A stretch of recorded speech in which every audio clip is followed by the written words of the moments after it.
ఇవాళ ఈ పోలీస్ ఎఫ్ఐఆర్లో చెప్పినటువంటి సంఘటనల ఆధారంగా కారులోంచి 5గురు దిగారని చెప్పారు. ఈ 5గురిలో ఏ ఒక్కడైనా లేదా కారు ఓనరు ఇందులో ముద్దాయిగా హత్యకి ప్రధాన కారకుడు అని చెప్తున్నటువంటి పోలీసులు చెప్తున్నటువంటి లేదా ప్రత్యక్ష సాక్షి పేరుతో ఎవరైతే ఒకరిని ప్రవేశపెట్టారో అతను చెప్తున్నటువంటి దాని ప్రకారం ఈ చెప్పే ఏ వ్యక్తి అయినా ఏనాడైనా వైఎస్ఆర్ కాంగ్రెస్ పార్టీ జెండా పట్టుకున్నారా? కనీసం ఫ్యాన్ గుర్తుకు ఓటేశారు వాళ్ళ జన్మలో ఎప్పుడన్నా? ఈ ముద్దాయిలు ఎవడైనా సరే 6గురు 7గురు ముద్దాయిలు చెప్తున్నారు మీరు. పిన్నెల్లి రామకృష్ణారెడ్డికి వాళ్ళ తమ్ముడికి కాకుండా దాంట్లో 6-7 మంది ముద్దాయిలు అని చెప్తున్నారు కదా. వీళ్ళల్లో 7గురు ఎవడన్నా కానీ ఒక్కడన్నా ఏ రోజన్నా వైఎస్ఆర్ కాంగ్రెస్ పార్టీ జెండా పట్టుకున్నాడా?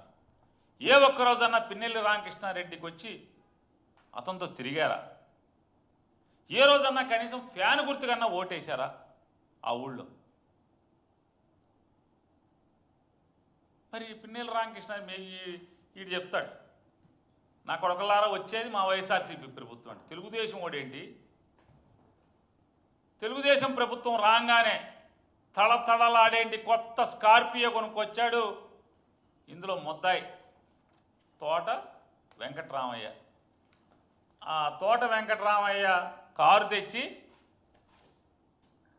మాచర్ల శాసనసభ్యుడు తెలుగుదేశం పార్టీ శాసనసభ్యుడు జోలకంటి బ్రహ్మారెడ్డి, ఇంటి పేరు నాకు కరెక్ట్గా తెలియదు, ఆ బ్రహ్మారెడ్డి దగ్గరికి తీసుకొచ్చి అన్నా మన ప్రభుత్వం వచ్చింది కారు కొన్నాం రమ్మని చెప్పాను. కారు ఎక్కమంటే కారు ఎక్కి స్టీరింగ్లో బ్రహ్మారెడ్డి కూర్చుంటాడు, ఓనర్ సీట్లో తోట వెంకటరామయ్య కూర్చుంటాడు. ఇందులో ముద్దాయి.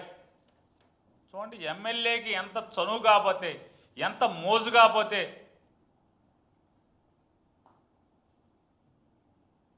ఎమ్మెల్యే స్టీరింగ్లో కూర్చుని ఓనర్ సీట్లో తోట వెంకటరామయ్య కూర్చున్నాడు. ఎవడ ఏ పార్టీ వాడు చెప్పండి? వైఎస్ఆర్ కాంగ్రెస్ పార్టీ కూడా.